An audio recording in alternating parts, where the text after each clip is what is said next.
Hi folks, so today I wanted to talk to you about something that I've seen bouncing around that could probably help in like if you're running a D&D game or some kind of other tabletop RPG. That idea is reskinning. So one example is taking a monster from the monster manual and just giving it a reskin. So I did this in the holiday themed session that I ran, and I knew I wanted to have some like coal golems essentially to kind of tie into the holiday theme. But when I looked at the golems, they were way overpowered for the level that my players were at currently.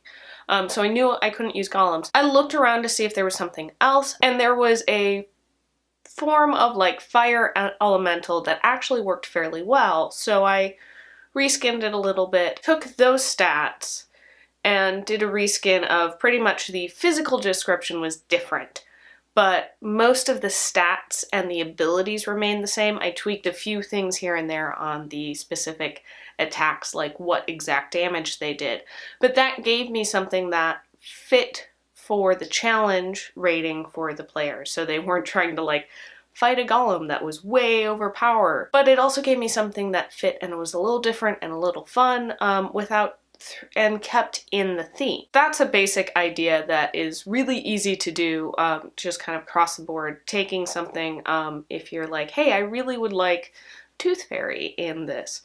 Taking some kind of fae that seems to fit about the level and abilities and stuff like that, and making tweaks so that it works for what you need. And the second way you can reskin things is essentially reskinning how you give players information. And this is a bit of advice that I got from a couple of other GMs out there of having a plan for how you think you're going to get information to your players.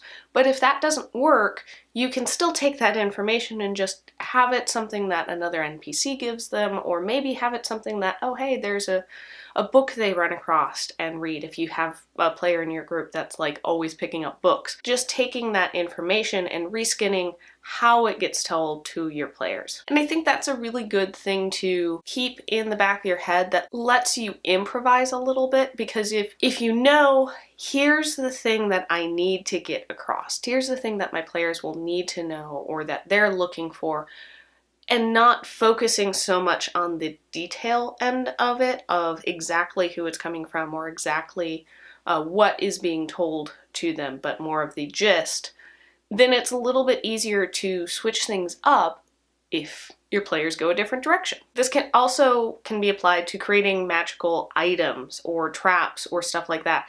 So taking like a spell and reskinning it into a trap. Or if you're looking to make a magical item, I made a magic item for one of my party members. The player kept rolling a lot of ones on his attack rolls. What I made for him was a lucky rabbit foot, and essentially that allows him to have I think it's the halfling ability, which is the luck ability, to be able to re-roll ones. That was something that was fun to create, and taking this ability that's based on what race that the player chooses at the beginning, but making that into a magical item that any player could use as long as they're attuned to it. As you go through, you'll pick up ideas of reading stuff, and not being afraid to kind of reskin spells and abilities and monsters and stuff like that takes the basic items that you get in the core rule books and really opens it up, that it's really anything you can imagine. Alright, so that's it. It's just a real quick video wanting to share that concept with you guys. Tell me about any things that you've reskinned. Have you reskinned a monster into some other really cool monster? Have you created a really cool magical item? Let's talk about it down below. Alright, thanks for watching. Don't forget to like, share, and subscribe, and I'll see you next time. Bye!